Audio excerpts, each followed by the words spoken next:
Many businesses grow to 500,000. Some push it to 1 million, 2 million, 3 million. In order to get there, you have to be obsessed about your product. You have to be a great branding and marketing person. Distribution is fundamental, great product, and then digital distribution, you got to nail.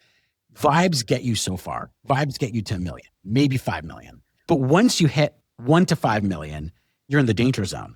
Because if now you don't know P&L will crush you. Cash flow will crush you.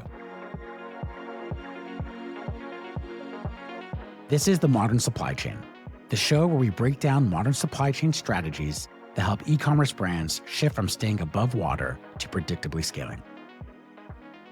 Today's guest is Jeremy Horowitz, an expert in navigating the complexities of e-commerce, P&Ls, and strategy. Jeremy has worked with brands to optimize their operations, identify gaps in their business. Jeremy spends his day going deep on P&L of e-commerce businesses and understands the importance of analyzing P&Ls to pinpoint business issues. We'll explore how brands can make supply chain a strategic advantage. We'll also dive into a fictional $10 million brand's P&L and cash flow to understand how supply chain impacts a business as it scales. Let's dive in. Jeremy, thanks so much for joining today. Thanks for having me on, Izzy. Really happy to dive in and really excited to talk about this. I feel like this is something that a lot of people don't talk about, but is the most important part of their business. Amazing. So I was kind of saying it before we started recording, but we work with like hundreds of brands at Portless, and we meet, honestly, some of the best entrepreneurs that I've ever met run brands. Incredible. But one common theme I've noticed with almost all the brands, almost no matter how talented they are, is they almost never think of the exit. And when brands start businesses, I would imagine there's really two intents. One intent is to provide for your family, to build a business that is healthy and profitable. And there are some people I've seen build lifestyle brands, honestly, very rare. Most of the businesses want to build healthy businesses to one day sell. It could be a year from now, 5 years from now, 10 years from now, but eventually you want to sell. And even some of the biggest brands that we work with, they don't know how that works. And I know that you literally buy brands for a living. I think it's a great way to, one of the earliest episodes in this podcast is like, hey, why are we doing this? What is the end game? And the end game is hopefully to exit. So I would love to hear, maybe we'll start it off. If you had to give one piece of advice, I'm starting a business, look at this one thing in order to prepare yourself for exit. What's that one thing? And then we'll go deep. Something that I would love to see that I don't see enough of, and I've looked through probably close to 500 different SIMs and potential exit people wanting to exit over the past 5 years, is they don't really think about their product catalog, how it's going to scale, especially at that earlier stage, how they're going to scale their supply chain to support that growth. I see kind of the businesses at this stage as three major levers. There's like, you get to about 250,000 to 500,000 in total revenue a year. And it's like, okay, this isn't just an idea anymore. Like, this thing actually makes money. Hopefully I'm taking some cash out of the business, but I'm probably reinvesting most of it. Then there's like that 1 to 5 of what I call the uh-oh moment, where you realize like, I have a business, this thing pays my bills, I've probably quit my job, but also this thing is so hard to take cash out of. I have to dump all the money back into ads and inventory. And despite being bigger and more successful, I'm actually more cash strapped than I probably have ever been. And then I'd say there's the 10 to 100 mil, which is usually where we play and spend most of our time, of the like, this is a growing, scaling business. It has the potential to be a next great brand. And with the right moves, moving into the right pieces, this could go to 100, 500, hopefully $1 billion in revenue. And I would say, especially that early stage, is there's the throw the spaghetti at the wall, which I consider kind of probably before all of that. And like cleaning that up, really getting to who are your key suppliers, who's your key supply chain. When you hit that, what I'll call like kind of the first shadow of death for a brand of like that 1 to 5 mil, is if we go crank meta ads, because realistically that's probably where most of these brands are spending most of their dollars that they bring in revenue. Can we actually scale just a few products? Because the key there is your cash conversion cycle. I know we're going to talk about that a lot today, and I hate to use financial terms at the beginning of a podcast. Everyone's eyes are going to glaze over. Essentially, how much dollars can you pull out of the business before you have to put it back into the business? And that, I think, is like the key essential thing that every founder should be obsessed with, because at the end of the day, whether you sell or not, the goal should be putting that cash in your pocket. And so really optimizing 1 or 2 key products or categories, depending on what business you are in, and really just ramping that up. Because essentially to hit that scale from like 500,000 to 5 to 10 million, it's really like one hero product that absolutely crushes. And I think too many brands like don't cut hard enough and go deep enough into that. And it's so crucial to be successful. And especially if you want to sell at that earlier stage, it's very rare that an acquirer will kind of want to take like a hodgepodge of products that are made from a bunch of different vendors. They're like a little bit all over the place. You really want to like focus, like you get aerodynamic is the best way to describe it. And like really scale up and having the right infrastructure to do that. So you can just crank meta ads, you know, from $100 to $1,000 to $10,000 a day is the key to hitting warp speed from 1 to 10. You're at 500K. Let's call it, that's the first stepping stone. Then the next mission is like this escape velocity to get to 5 million or 10 million. And honestly, it's almost the most dangerous part. If you miss a line on let's spray and pray and put bets in too many places, that's your cash going out the door. Cash is your oxygen. So you're saying nearer in on a product, go deep, get escape velocity, get to that 5 million, get to that 10 million. Now you have a real business. And now it's like, how do you turn that and you're in a safer space to grow it, and I guess at a healthier rate? Yeah, exactly. Because at 5 to 10 million, you'll get some better debt options. You'll start to be able to negotiate with all of your suppliers and vendors. Like you'll start to just have more leverage where now you're a meaningful enough client to all of your vendors that you start to have some real negotiating leverage where you can squeeze out some profit, you can squeeze out some payment terms and some better cash flow. And that's where then everything really starts to compound where, you know, I'm not going to make it easy to go from 10 to 50 or 50 to 100, but you start to have a lot more resources versus that 1 to 10. It feels like you've never made more money and had less cash in the entire history of your business. I'm curious. I mean, I ran a brand for about 10 years before Portless, and I do kind of have, you know, lived in founder shoes in that area. And I'm curious your thoughts on it. Like, why is it most brands do not think P&L first? Like, I don't know if it's like brands are marketing people, or they branding people, or are they product people? Like, why is P&L almost an afterthought when it comes to brands, especially in the early days, before they feel the pain of like cash flow? Did you know how to build or read a P&L when you started not. that brand? And I hate it. So I'm going to torture you for the next 45 minutes. But I honestly, I think it's just that's the answer. Like when I find most of the greatest founders in this space don't have a finance, MBA, business background. They are just like an everyday person that had some other profession before this, found some awesome solve in their life that replicated out to other consumers, and were just like, go. And I can't tell you how many 7, 8-figure founders I know who still just manage the business out of their bank accounts. But, you know, they're just like, there's more money in my bank account this month than last month. It's working. And, you know, I think a lot of founders kind of think that way of like, you know, they care much more about the customers, the product, the experience. I would think that, you know, my philosophy is you can really leverage a P&L to be able to invest in those types of things. But I think so many founders just aren't that type of person of like, you know, it's a touch and feel, emotive type of role, especially in the D2C space to be super successful. I can't tell you how many enormous brands I've seen that just kind of win on vibes over everything else. And yeah, like usually also like if you're really successful, like the finances are kind of an afterthought because you're just so, you know, you're running from how can I scale paid media to how can I get inventory into the port, out of my warehouse, all those kind of traditional problems, which I know like we can solve a lot of those today. And so, yeah, I think like founders are just so bogged down in the day-to-day that until they kind of step out of the business and start working on it, they don't start thinking about a P&L and those kind of things. To your point, many businesses grow to 500,000. Some push it to 1 million, 2 million, 3 million. And I think to your point, in order to get there, you have to be obsessed about your product. You have to be a great branding and marketing person. Distribution is fundamental, great product, and then digital distribution, you got to nail.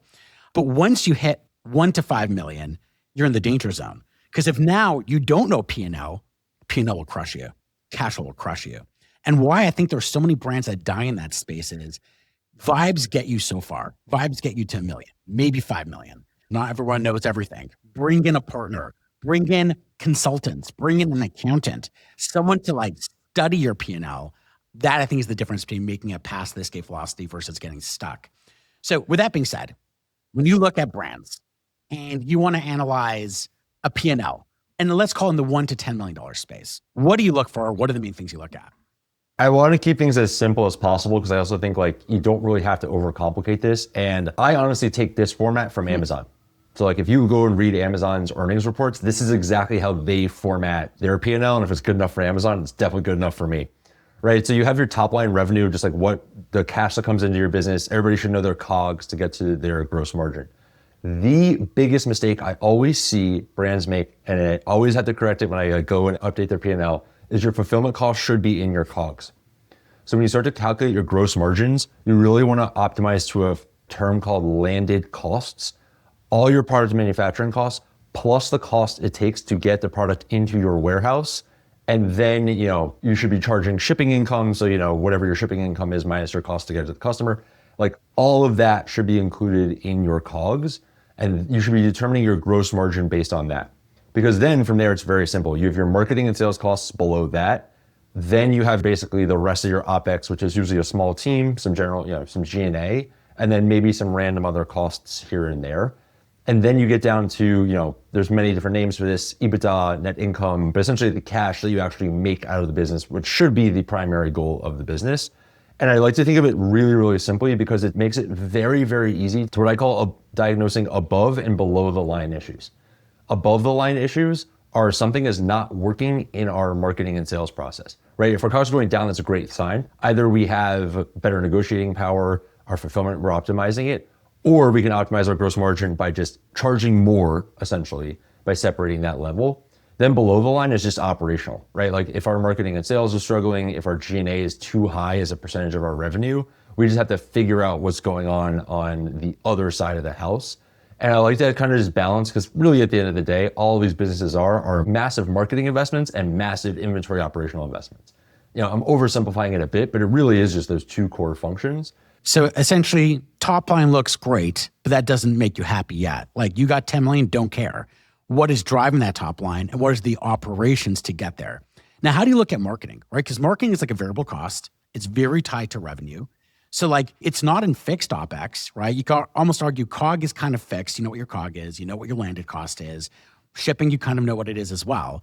But your marketing is variable. Is it almost three buckets? There's like operations, variable marketing, and then revenue.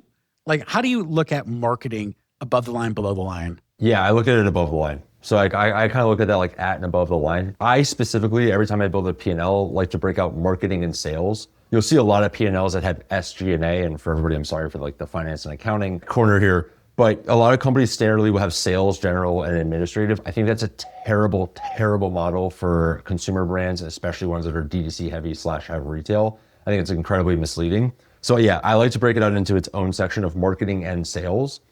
And that way, if you ever hear people say contribution margin, essentially what they're talking about is taking your gross margin minus your marketing and sales. And that way you can just really strip out like, okay, how is my supply chain operating from product manufacturing fulfillment?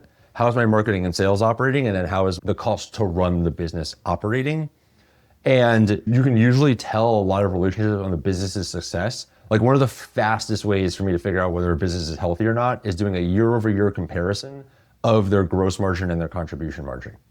Because if they're both not going up or they're heading in opposite directions, that means there's a ton of opportunities to optimize something, either in the fulfillment side of the business. Usually people like COGS and other costs creep up as they're starting to scale. They don't realize that actually the bigger that they get, the lower they should be going, and we can have that conversation. And then the marketing sales side, it's like, yeah, are we just getting more efficient? Usually we're going to be dumping a larger percentage of our overall P&L into marketing and sales as we start to scale.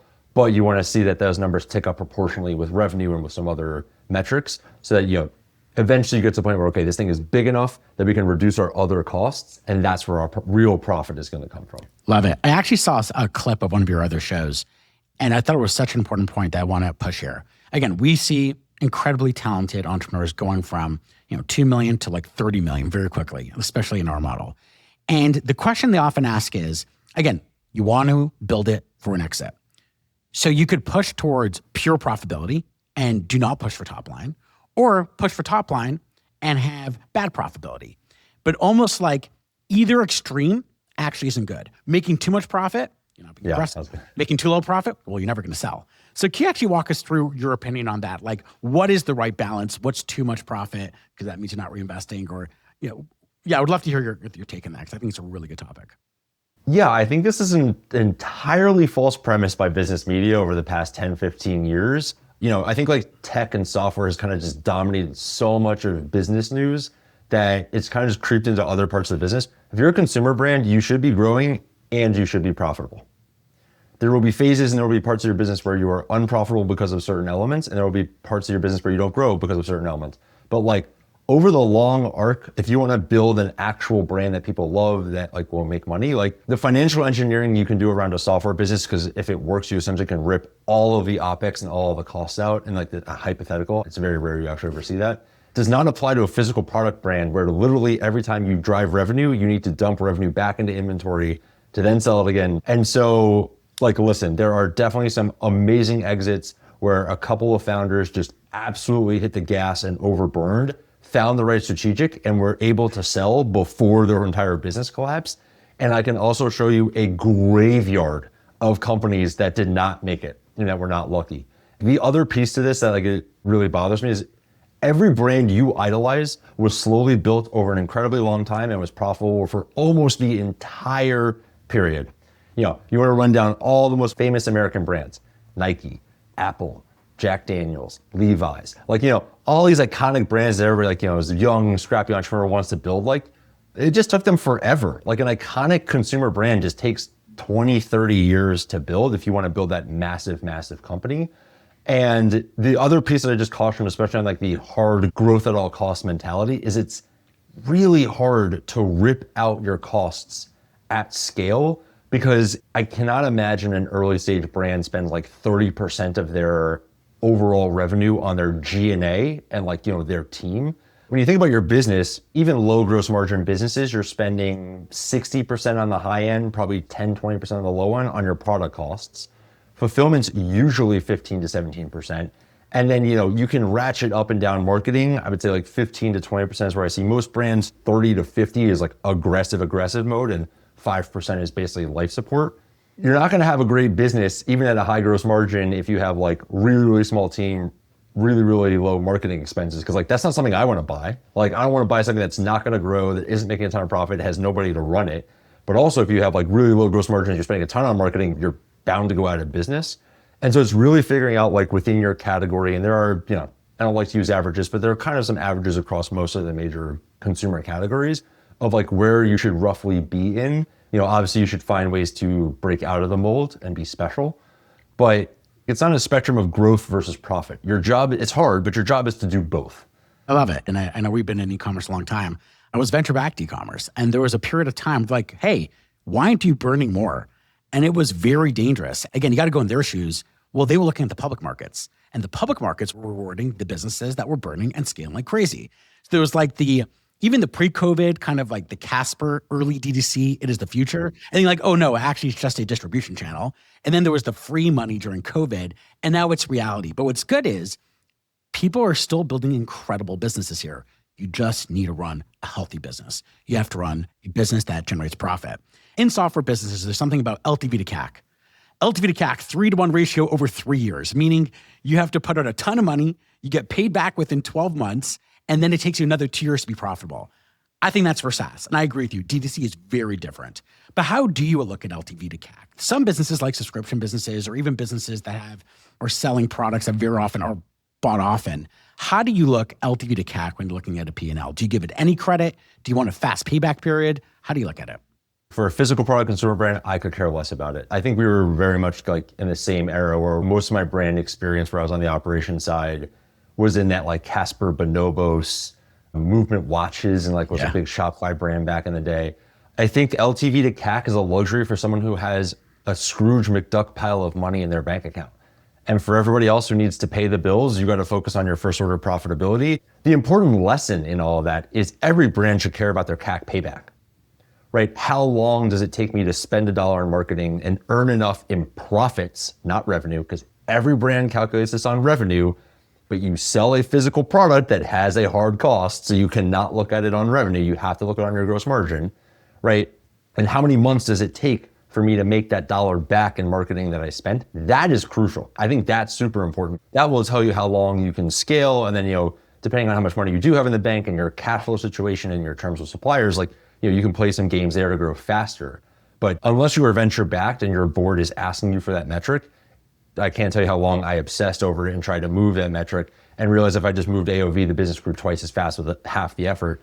No consumer product brand should care at all about their LTV to CAC. I think it's a complete waste. Love it and couldn't agree more. I would love to see some examples. Do you happen to have examples of what a private P&L could look like? versus a public P&L? Yeah, definitely. I have a spreadsheet and a tracker of about 60 public consumer brands that I track every week for my newsletter. In my free time, I write a newsletter where I do a teardown of basically a failing public consumer brand. And, all the usuals on there. I've covered Allbirds, I've covered Warby, we covered like Blue Apron before they went bankrupt. I'm happy to share that as well. Like I have you're gonna have access to all the P&Ls. We track them every year for some brands. I'm happy to share with you kind of a mock P&L of like what I would typically see and what it typically looks like. Okay, so basically what I built out is just kind of a sample of exactly what we talked about for, let's call it a $10 million top line brand that's doing DTC plus Amazon. Usually at that scale, you're normally multi-channel, some are still just DTC, but like heavily DTC business. So growing pretty well year over year, and then Amazon scaling in line. And this is exactly the format that I was talking about before. You have you break out your sales channels. You can get this all out of your QuickBooks or whatever financial tool you're using, and it'll be much more formatted. I would like to look through the monthlies, but candidly, I think just looking at this high level view, this is all I really need to understand how the business is performing. And then exactly what we talked about before, COGS and fulfillment gets down to your gross margin. So this is an example of what I would call a run-of-the-mill fashion and apparel brand. Not fast fashion, not luxury, hoodies, leggings, that kind of a business. And then I have the sales and marketing here broken out. Usually I see fast-growing brand in this stage is probably spending about 30% of their overall revenue, so 3 out of 10 on their sales and marketing. We were spending a lot of time in e-com in the same era. Like, it's this fascinating thing to me that like the modern brand, the like post-COVID brand, does not spend any money on product R&D. Yep. And that was like a really weird thing. So I still keep it, I still look at it, I still want to see it. And this is literally just like, we are testing new samples, we are looking for the next product, we're like going and buying materials to like, try new things. And usually it's not, not a massive number, 5 to 6%. And what blows my mind is like how people don't do this anymore and don't think about like, you're not gonna get from $5 to $10 million without figuring out what's next. Even if, I'm making like this black sweatshirt, I got to figure out other colors, other form factors, other sizes, like other ways that I can position this. Maybe it's a complementary product with it, like something else that will continue to drive growth. Really, really well optimized brands on the private side of the scale are usually, their G&A is usually around 10%. One of the real beauties of an e-commerce business is honestly how big you can scale it on so few people. That, if you're as a founder is not taking some insane like $350,000 a year salary at this scale, like, if everybody's on a reasonable salary, you have like good agencies that you're working with that like, you can push a lot of this out, you can have a pretty, not massive number. I would say like 10 to 15% is where I see this float a lot. And then we're probably looking at like a net income of just shy of $1 million. I'd love to see this closer to $1 million. I like to see like 10 to 15% net income around here, because that means that you have room to grow somewhere. There's something to add to the P&L to continue this business. I would say probably G&A here is a little heavy. I mean, also candidly, most brands just don't have the R&D line. I put that in there because I want to see it. And yeah, like, it gets much more complicated than this on a line by line item. Obviously I always work with an accountant and a bookkeeper to like have clean books, but this is typically what I would see from a subscale, like a sub $10, $20 million brand. I want to cover 2 areas that you just said. I sent you another cash flow model. If you want to open that, you said it before, DTC businesses are not software businesses. They're asset heavy, actually. You have lots of money being tied up. And I think the most painful period to what we said before is as you scale, all of a sudden more money is being tied up and more cash is being tied up. And the other thing you said is R&D. You got to 5 million or 10 million, but you're not getting from 10 to 20 without your next winner. So you got to balance, how do I become more asset light? Those are the best businesses. That's what people love buying, asset light businesses. But we live in DTC, so what is the most you could do? And then 2, how do you drive the next winners? How do you optimize your business to discover the next opportunity? Because if you don't, it will stop and you will get stuck at 5 to 10 million. We shared another model, traditional versus direct supply chain. And again, at Portless, we're huge fans of what we call the modern supply chain. These are businesses like Quince, a $4 billion business. Obviously, companies like Shein, $60 billion business, and hundreds more that people don't know of. That there is a better way to run your business, to make it asset lighter, do not tie up your cash, 2, introduce new ideas to market and scale faster. because I'm a huge believer of running healthy businesses. And again, if Jeremy and myself have been in this since, over 10 years, the early days was unhealthy. Demand is there. Consumers want D2C. We got to service it in a way where as a brand, you're being responsible and healthy. So just to walk through some of these ideas, and I'll ask you to go in a second to the next tab to do the analysis, Jeremy, is one, we have retail price. Let's assume both in the traditional supply chain, which is, again, for context, manufacturing bulk at a time, 4 months at a time, putting on a shipping container and waiting for those goods to get to your facilities. So let's imagine that retail price is the same. Let's imagine we have the same COG. So we're going to do some comparables. Retail price is the same, $70. COG is the same, $15. Units being produced, traditional 5,000 units, because you got to buy 4 months at a time, versus direct supply chain in our model, you could do 1,000 units at a time, right near the factory. You can restock once a week if you want.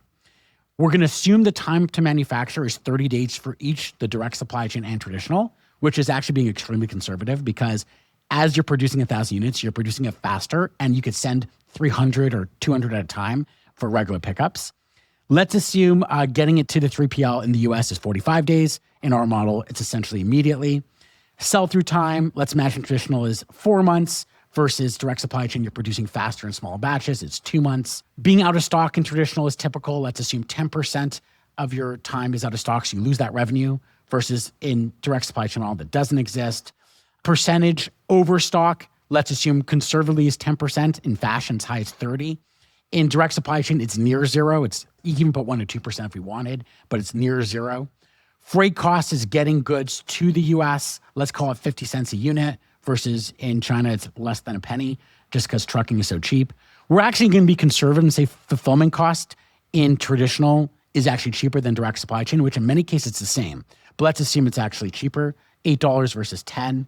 Storage costs, let's assume it's slightly higher in the US. Cost of capital, let's assume 18% in both scenarios. Tariff rate is the same, let's assume 50%. Let's assume Q4, you 3X during holiday season, but marketing and G&A is the same. So with Jeremy, with that context, we'd love for you to look at what we would consider the traditional supply chain model, how that affects your cash flow versus the modern supply chain model, and what that actually spits out. Okay, for everyone who's not watching, highly recommend check out the video. A cash flow model is incredibly hard to explain if you're not looking at one. But yeah, okay, so since I stepped in to operate multiple businesses recently, I actually watch this daily, weekly, and I actually don't really look at a P&L anymore because candidly, a P&L is really important when you sell your business, but a cash flow statement is the only thing really honestly that matters when you're running a business. And so essentially what we're looking at is when are you producing your units and you have to pay your POs to your manufacturers and then your costs associated to it. So everything in red is essentially all the cash that's leaving your business to pay your bills. And we're right now assuming no payment terms, everything's just pretty simple and straightforward. And so the really important thing is looking at everything from 4 to 8 and then 9, right? Like when are you actually going to make sales? And this is in the traditional model. We'll look through the direct model in a little bit. And this is why e-commerce is such a difficult business is you're outlaying $156,000 in cash before you can make $1. And this is such a fascinating thing of we kind of created a monster with D2C of no business really before had, well, there were some, but the majority of business did not have to deal with these long cash flow cycles of slow boating something to China. And it's a really interesting challenge. Your first check, 75 grand, is out the door in January for your first units. And you're not going to make any actual dollars from that until April when you can actually get the units into your warehouse and ship them and sell them. And you already have to come 75 grand out for your next batch of inventory to make sure you have enough inventory, assuming you actually know what your sold through is to get you through 4 months from now. I cannot tell you, this is such a common cash flow statement. It was just blood red almost the entire year. And then, yep, we're in the black in Q4 when it's a big sales period. And what's important here to just really realize is your literal goal as a business to be successful and scale without needing to raise a bunch of money from every part of your supply chain is just moving as much in the red back as possible. I know we're talking about the fulfillment side. You also have the terms with your manufacturers. This model is assuming we pay everything day one, but you also need to be figuring out how you delay those payments as well. And essentially what you want to do is how do you sell through your inventory as fast as possible and wait as long as possible to pay for it? And I know that sounds like a dream state, but if you are in 5 to 10 million, this is the time to start having those conversations with all of your suppliers in your entire fulfillment. Because yeah, it's just brutal to come 150 grand. Like you're probably investing all of your profits from last year's Q4 to pay for your first basically half of the year worth of inventory. You know, in this model, you're going negative again in July to stock up for holiday this year. So you basically are spending the first 9 months of the year in the red from a cash flow perspective. Honestly, it's kind of crazy how much this looks like a traditional retail model of you're just bleeding all year and then you will finally make all the money and can take cash out of the business. Because what's really important is line 13, cash balance. This is literally how much cash you have. And if it is not black, you cannot take anything out of your business. And what's so difficult about scaling an early stage D2C business is you usually see most of the years look like this, where it's just red, red, red, red, red, red, red. And then the last 2 months look really great. But if we built this out for the next year, you're gonna be red, red, red, red again, where you're not actually taking any of this $181,000 that you made and have in actual cash at the end of the year. And so, yeah, I mean, do you want to walk us through the direct model and how that completely changes this kind of what I call like bloodbath of a cash flow statement? Absolutely. And I think just to like drill in a couple of things you said here, like nowadays with Shopify software and all the apps that exist, your G&A could be so tight. You could have a tiny team, a small team running an incredible business. And I'm a huge fan of Ryan from Jolie. These guys built a monster business and they have 4 full-time employees. I love that. I'm sure they have contractors. I'm sure they have agencies. So I would say the G&A side of the business with Shopify, and I'm a huge fan of Shopify, allowed businesses to run software, agencies, very tight, very operational efficient. So again, businesses will always serve demand. There's massive demand for D2C. People building amazing stories, amazing products. But the question is, to serve that, you got to run a healthy business. So one side of the equation, I argue, is already healthy, is Shopify software, you're killing it. You have great apps, you're killing it. You have a small team, you're killing it. Now it's the below the line. It is, what does your supply chain look like? Because to what you said also, end of the day, P&L is when you sell. What really matters is, sure, you got to be profitable, but you got to need the cash. If you don't have the cash, you're not paying your salary. You're not paying your employee's salary. You can't run the business. Cash is oxygen. Until you have escape velocity and you got a nice amount of cash, which honestly, even the biggest companies in the world worried about cash, that is what keeps you alive. But there is a new way, right? There's a better way. And this is the area that we focus on for our brands.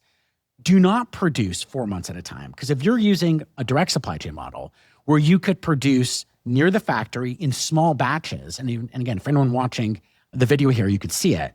Instead of producing 5,000 units for 4 months, you're producing 1,000 and you're producing it every other month. And this is still assuming a 30-day time for production, which you could tighten that because you're so close to the factory and the batches are smaller. But when that happens, you're generating money immediately. So in traditional model, you got to wait 4 months to get a penny out. No, you're making that money right away. Also, how much cash do you need to start the business, right? In the cash scenario for the traditional, you need at least $150K versus in this model, you're looking at $20K because you're putting out less money to start with. The next question is, when are you paying your import tax? In the traditional model, you're laying it out in March, right? Before you've sold anything. In the direct supply chain model, your goods are still in China or Vietnam. You don't need to lay out anything.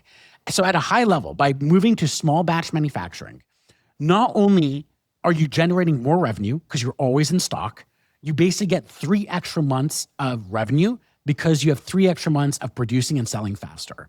So in this model, this example, the brand ends the year at 1.5 million of revenue versus traditionally it's 1.1 million simply because you lost 3 months of revenue. As well, there's additional revenue that by not being out of stock, and we assume a very small amount, about $8,000 a month, but that's revenue that you would not have in the traditional supply chain. So A, not being out of stock. B, selling right next to when you're doing production. And that is why most brands do not get the escape velocity of over 5 million because they are not looking at cash flow models. They are not looking at their P&L. So getting to 1 million, huge milestone. 5 million, you can still vibe it.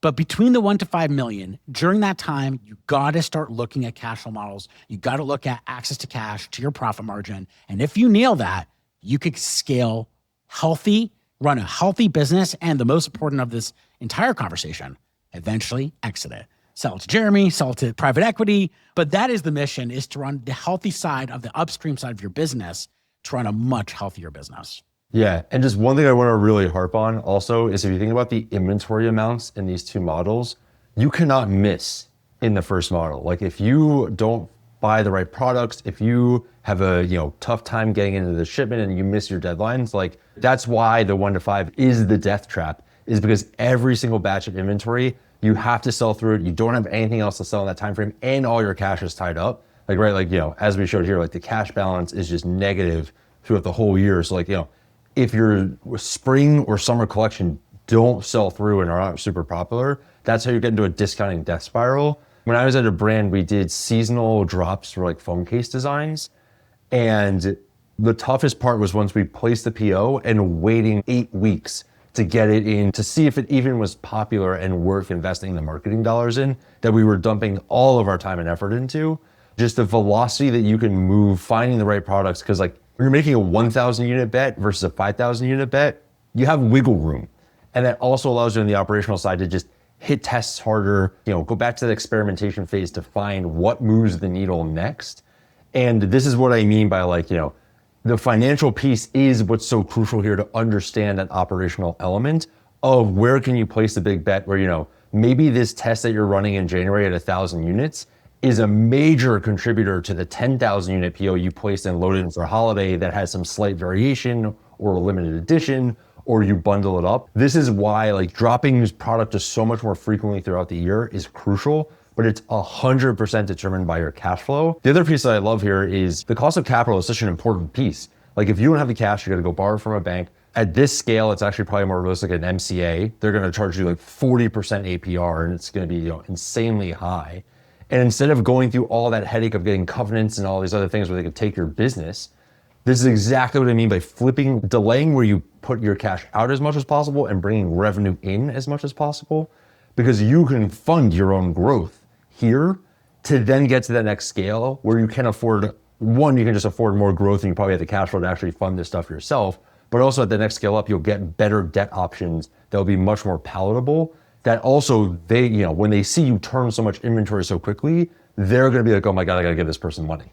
1,000%. At Portless, we have a saying, it's been around forever: cash is king, inventory is death. If you miss your inventory, you will kill your business. Jeremy, we'd love to hear any predictions of the future. So I think like if you zoom out for a minute, the D2C industry went through a lot of like a roller coaster. Growth at all costs. Oh, no, we gotta be smart. I think it's very clear the future for D2C is running healthier businesses. So if you had to look into the future, what will you say from your perspective is something brands will start doing more of, or an area they will start focusing in to start making their businesses healthier? I think the 5-year prediction of where businesses will really start to invest is they'll think more globally way earlier in their business. During our era, I remember a customer freaking out because they were charged a $200 custom fee in Brazil because we didn't know how to code some specific thing to get through customs and all this like insane stuff that just made it super difficult to scale a brand internationally back then. And I think 10 years ago, you probably had to be 100 million in top line revenue before you even considered moving out of your, if you were an American brand, even considered any other market. I think 5-ish years ago, that maybe moved to about 50 million. In 5 years, I think a $5 to $10 million brand will be like, what is the next major market we move into? And, to your point earlier, we were talking about like Shein and Temu and all these massive, massive companies that essentially have just figured out, okay, we can get product into the country way easier. Meta has made it virtually, as easy as possible to scale your ads internationally. If you can, they're even starting to do translations. Like they're making it as easy as possible to get into any country. I think brands are just going to be global way, way earlier. And I'm actually already seeing that in Europe now, where brands are just going to the Middle East, to across more places in Europe, UK, and like they're thinking about America way, way earlier in their life cycle than they did 5 years ago. And I think that will be the major trend we see, is we're no longer going to see the American version of a brand or the French version of the brand. It's going to be like, okay, people are probably still producing everything out of China, but we're getting it to all these different places that everyone's interested in buying that product much, much faster. And hopefully the legal and the compliance piece is the last major roadblock here. And I feel like whenever there's money to be made, the bureaucracy will figure itself out. I mean, we can be bigger supporters of that at Portless. At Portless, we ship to 55 countries. And we always say that, like, people talk about omni-channel. We say omni customer. Your customer is around the world. And CPMs in the UK, CPMs in Australia are cheaper than the US. So if you have one inventory hub and you're shipping to 55 countries, which we support, all local experience, we see brands increase revenue where they started at 0 outside the US. They're now at 30 to 40%. Of their total revenue? Yes, within 18 months. That's all growth. They started at US only and their 30, 40% is now outside of the US. Still 60% you're looking at US, but north 30% for brands that scale with us. And it's all about, to your point, how do you make it easy? Going global can increase your revenue by 34%. So I'm happy that's part of your prediction and hopefully Portless be part of that story. All right, Jeremy, thank you for the time. Really appreciate it. Where can people follow you? Yeah, thanks for having me on, Izzy. Always love doing this. The easiest place to follow me is on LinkedIn. If you just type in Jeremy Horowitz, Horowitz, all of my stuff is there. If this was helpful and you like some of this content, I post something similar about the general e-com and public markets once a day. My newsletter's there, my YouTube is there, kind of everything is from that one central place. That's the easiest place to find me. Amazing. Jeremy, thank you so much. Thanks. Have a great one. Thank you for listening to The Modern Supply Chain. If you have questions about anything we talked about, you can find me on LinkedIn. And if you're interested in learning more about Portless, check out our website, portless.com. As always, hit that follow button so you don't miss an episode. See you next time.